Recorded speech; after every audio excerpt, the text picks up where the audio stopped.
Killer Shrew, don't know the difference between me and you. He comes out at night to give you a fright. Don't look now, but he's gonna take a bite.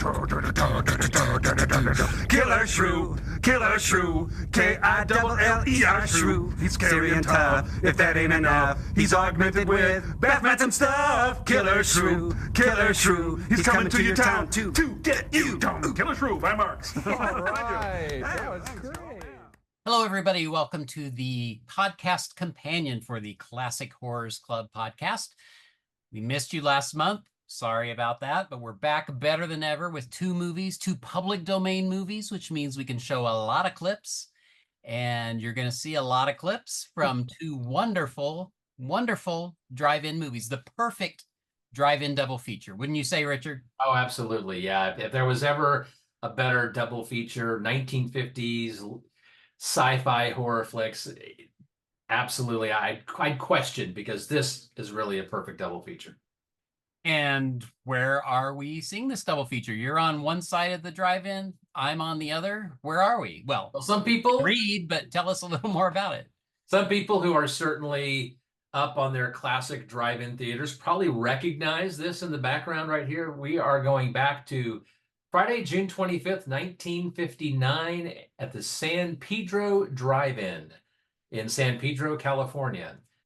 Great double feature. These movies were made, as we'll talk about in the show. There's a strong synergy between the two films. The production company was the same behind these two films. Some of the cast is involved in both films, and they were marketed as a double feature, not just at drive-in theaters, but in movie theaters as well. And so we're traveling back to see these movies the weekend that they were opened at a wonderful theater. As you see here, it's got a beautiful mural. The San Pedro Theater was open from 1949 until 1982.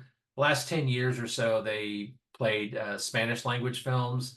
They were kind of in those dying days, but at one point, this was a beautiful, beautiful theater.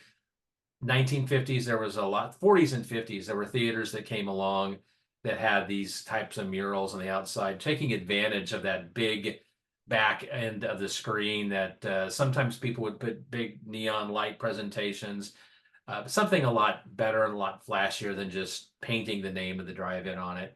And so if they had the money to do a mural like this, there were several theaters that did do that. And I think it's sad that this theater is no longer in existence. I give the history of the drive-in in the podcast, but it did get demolished in 1987, so it no longer exists.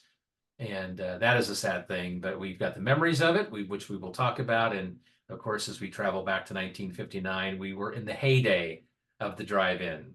And the prices are the perfect prices. I mean, you can get a 10-cent cup of hot coffee. I think maybe, just maybe, Jeff might be doing that. Yeah, we're out late at the drive-in. I got to stay awake somehow. You do. These two movies they were made side by side, released side by side, same people behind the scenes, certainly a couple in front of the screens, but yet they're very different movies. I refer to them on the podcast, The Giant Gila Monster, as Leave It to Beaver, as a horror movie, very wholesome, good-natured, bright, optimistic. And then The Killer Shrews is its seedy underbelly, or the flip side of the coin. It's very claustrophobic, small, dark, sort of a poor man's Who's Afraid of Virginia Woolf, in a way, if you're familiar with that, with the type of characters that we have, not particularly likable, some of them. So, interesting combination, fascinating story on how they came to be in the first place. Listen to the podcast to hear that. Oh, and you know what else? I'm Jeff Owens from ClassicHorrors.club. This is... I'm Richard Chamberlain from MonsterMovieKid.wordpress.com. And gosh, Jeff, is that a dog wearing a shag carpet over there? I'm in that Wally Beaver mode now. I'm laughing internally when you said that. I was like, that would change these movies entirely. If you had Wally and the Bee, encountering the Killer Shrews and giant Gila monsters, it's like, Beeve, did you leave the giant Gila monster out again? It's like, well, gosh, Wally. So Richard, if I were to ask you to force you to pick one that you liked better this viewing, which one would you say? These movies are very equal, and as we talk about in the podcast, it'll flip-flop which one I'm going to like. There's not a clear-cut winner. This most recent viewing, the giant Gila monster edged out Killer Shrews ever so slightly.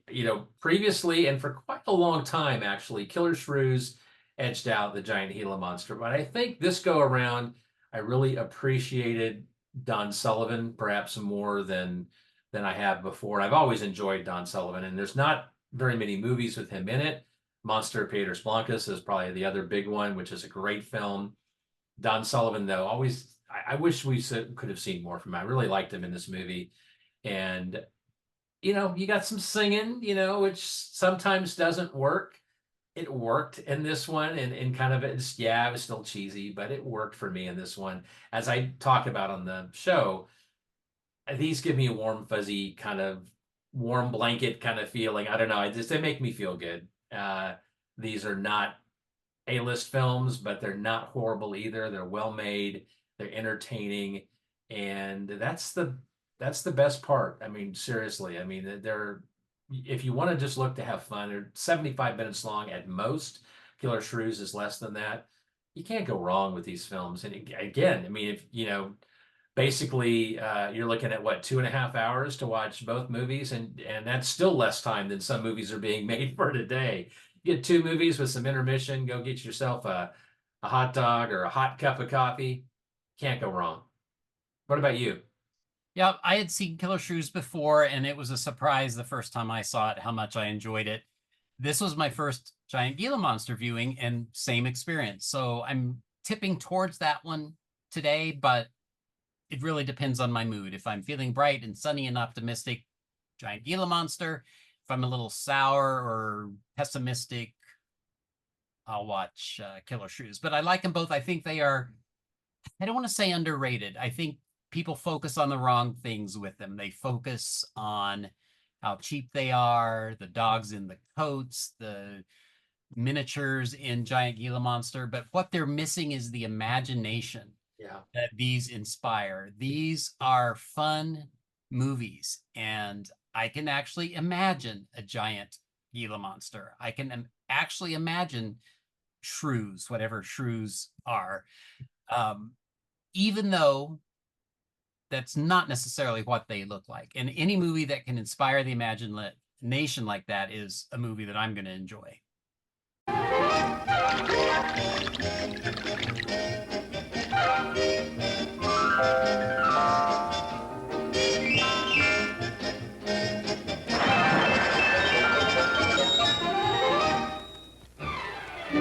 2 minutes to go to the snack bar for a quick refresher before showtime. No crowds to buck, just go get it. You'll be sorry you missed your chance to enjoy some of the many tempting goodies waiting for you.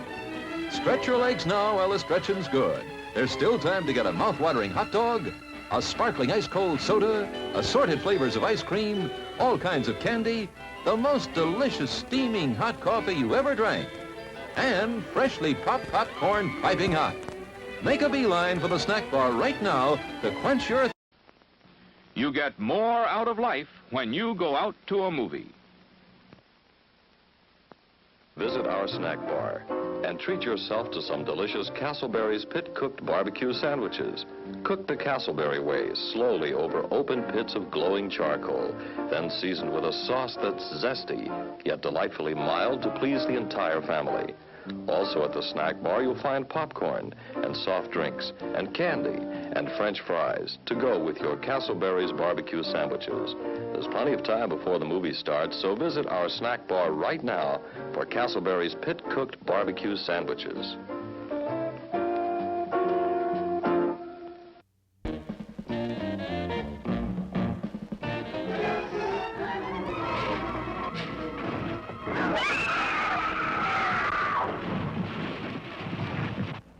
Engine's still warm. Say, did you see the skid marks out here? They go at a direct right angle to the direction of travel. No digs in the macadam either. Somebody was hurt. There's blood all over this thing. What is this black menace that kills everything it sees and hears? No human mind could imagine the enormous destructive power of this maddened, killing thing. If you're young people in love, look out. If you're driving a lonely road, you're as good as dead.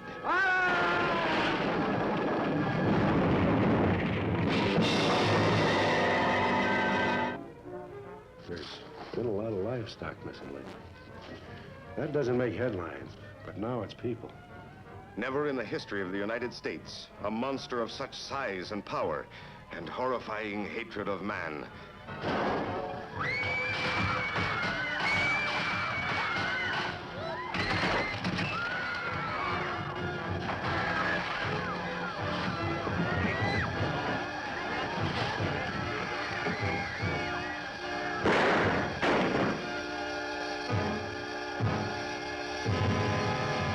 In the enormity of the West, there are still vast and virtually unexplored regions, bleak and desolate, where no human ever goes and no life is ever seen.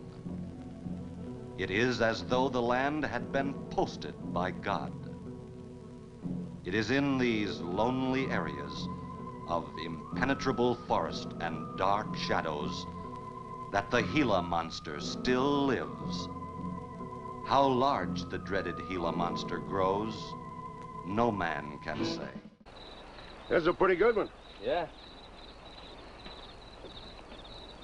This engine's still warm. Say, did you see the skid marks out here? They go at a direct right angle to the direction of travel. How'd you ever get me in that bed, anyway? I carried you in there and I sat on you till you fell asleep. That must have been quite a chore. You would have no reason to know about this, but there's been a lot of livestock missing lately. One here, one there. That doesn't make headlines, but now it's people. And you think there's a tie-up? I don't know. What we need is a criminal investigator, and headquarters won't send one down here. Well, maybe they will now. Yeah, maybe. Did you notice those skid marks? Just like the others, straight across the road. It had been hit by another vehicle, the paint had been knocked off. What batters a car around like it was a toy? I ask you what time it is, and you tell me how to build a clock. Just the facts about the wreck. Well, I was driving along quiet like it. The wreck. Then I turned around and come back down here and told you about it. Give me your keys, Harris. Keys? Our keys? What for? For spinning a yarn like that and driving while drunk. I demand a sobriety test. That does it. Go lock yourself up. I demand a sobriety test because I ain't been drinking. There was another report out of Russia or the Ukraine. It was in the paper a couple of months ago. Maybe you saw it. About a baby that weighed 130 pounds when it was 10 months old and was taller than its mother. Grew up to be a giant. Yeah, and that same thing could happen right here. I shouldn't have told you about this until after the party, but I just thought you'd want to know. Hadn't we better warn everybody? No. It operates in and around the wash. Troopers have got that staked out for a couple of miles. Just keep it to yourself. It might cause panic. Okay, Sheriff, whatever you say. Try and forget it for now and have some fun, will you, boy? Yeah. Have you heard the reports about a giant lizard? Do you believe them? I don't know, Mr. Wheeler. Doesn't seem possible. Well, why not? There have been giants before. That's true.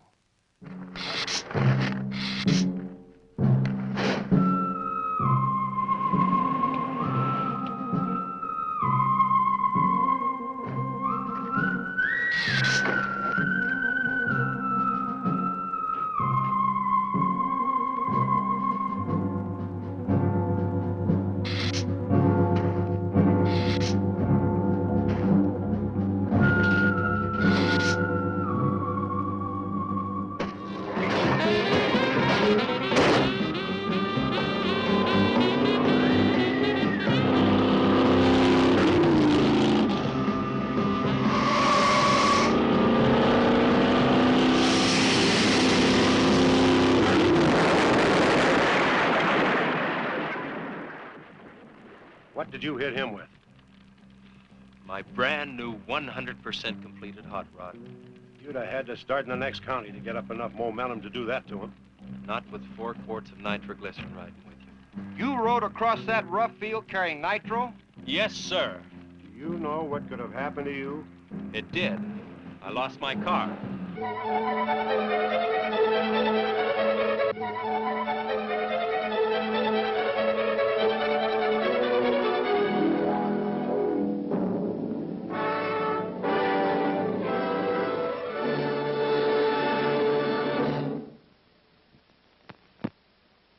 Please remember to replace the speaker on the post when you leave the theater. What is it? Say, what is it? Hey, why, it's Buttercup. Popcorn, add sweet cream butter to hot popcorn. Mix it up, wrap it up, Buttercup is born. It's delicious. So nutritious. It's a taste delight. It's so munchy, crisp and crunchy. You'll enjoy each bite. Eat butter-drenched Buttercup popcorn at its best. Served in a king-size cup. It beats all the rest.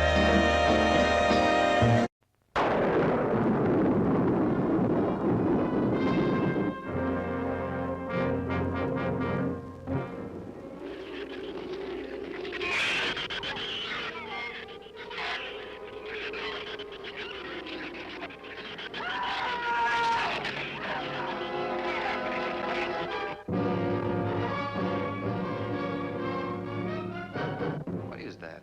It's a Sorex cericidae. Looks like a small rat. Shrews as small as rats, perfect for scientific experiments, until they began to grow and grow into things. They must eat 3 times their own weight in food every 24 hours or starve. There are 200 or 300 giant shrews out there. Monsters weighing between 50 and 100 pounds. That's as big as a full-grown wolf. Blood-curdling, horrifyingly poisonous monsters. It was the livestock. The shrews got into the barn. The wildest of flesh eaters, threatening all mankind. Your flesh will crawl with fear at their nearness. The shrews were out there. I couldn't take a chance.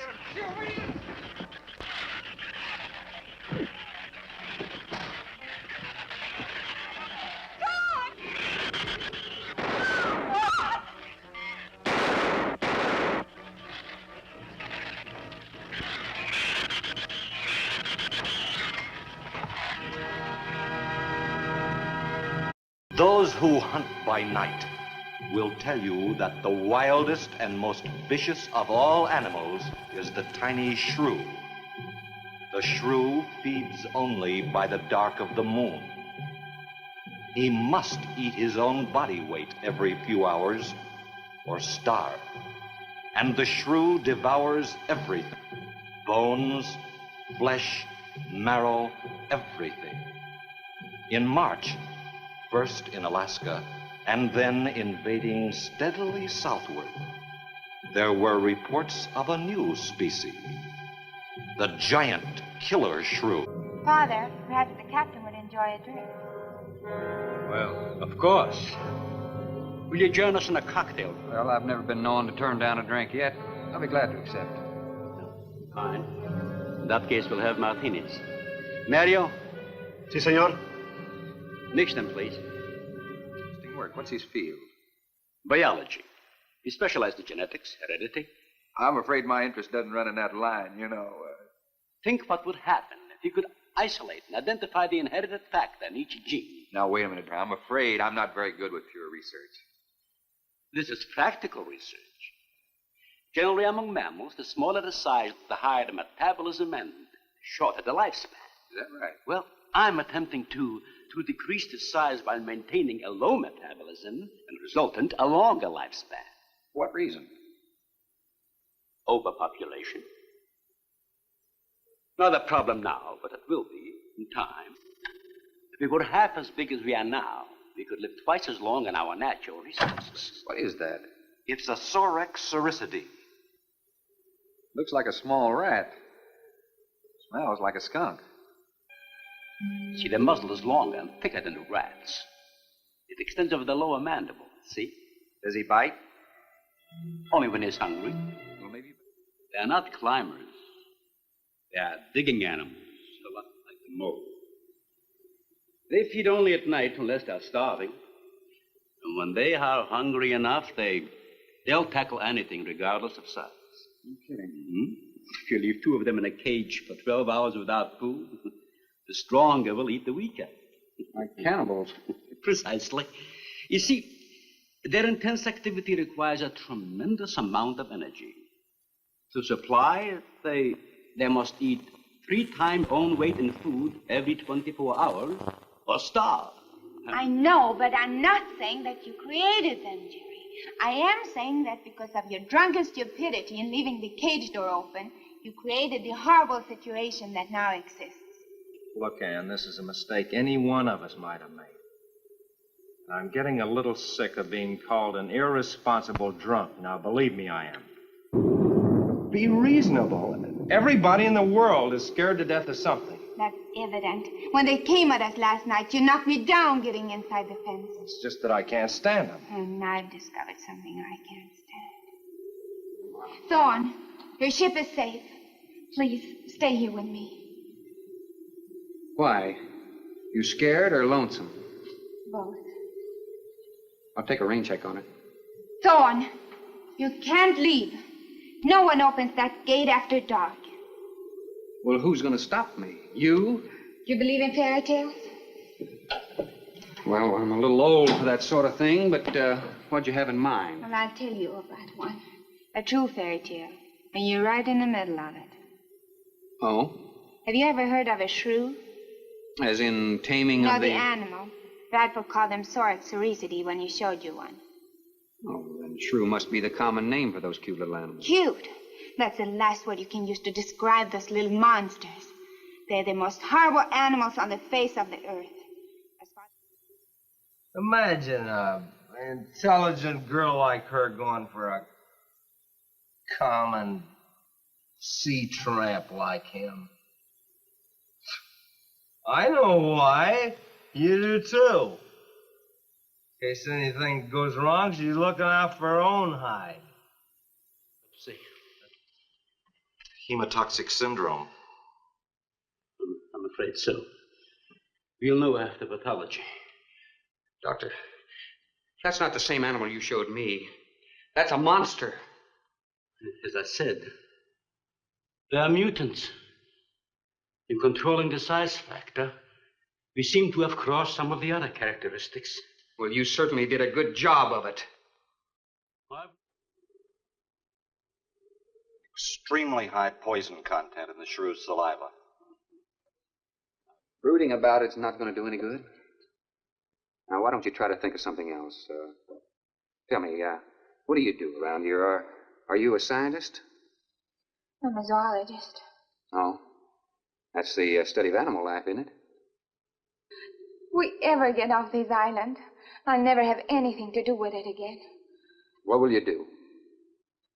Live normally, like normal women do. You see, it seemed a little dull after the life I've been living. Rather dull and alive than excited and... I'll take a dull, alive woman every time. What happened out there? Oh, nothing much. Jerry just tried to kill me twice in the last 5 minutes. Need a drink.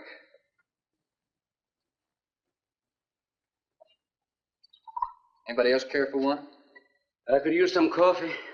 I'll make some. Thank you, madam. Creamy sugar. Oh,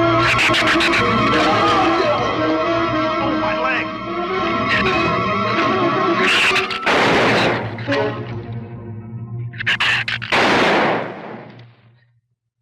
Slam the door! You all right, Doctor? He just ripped my trousers, that's all. All right. Keep your eyes closed. They can't get at you through the slit.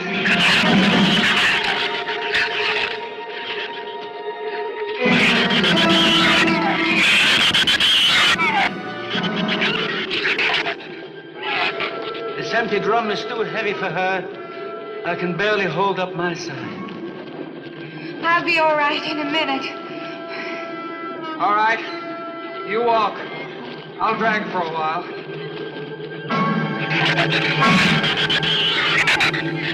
Listen, don't let their head get under. They'll flip us over. In 24 hours, there'll be one shrew left on the island, and he'll be dead of starvation. An excellent example of overpopulation. Well, you know something, Doctor? What's that? I'm not going to worry about overpopulation just yet.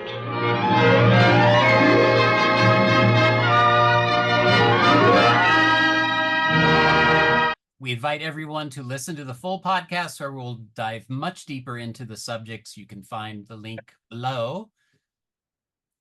Yes, thank you. Other than that, thanks for watching, and we'll see you at the drive-in. Yes. And now, folks, it's time to say goodnight. We sincerely appreciate your patronage and hope we've succeeded in bringing you an enjoyable evening of entertainment. Please drive home carefully and come back again soon. Good night.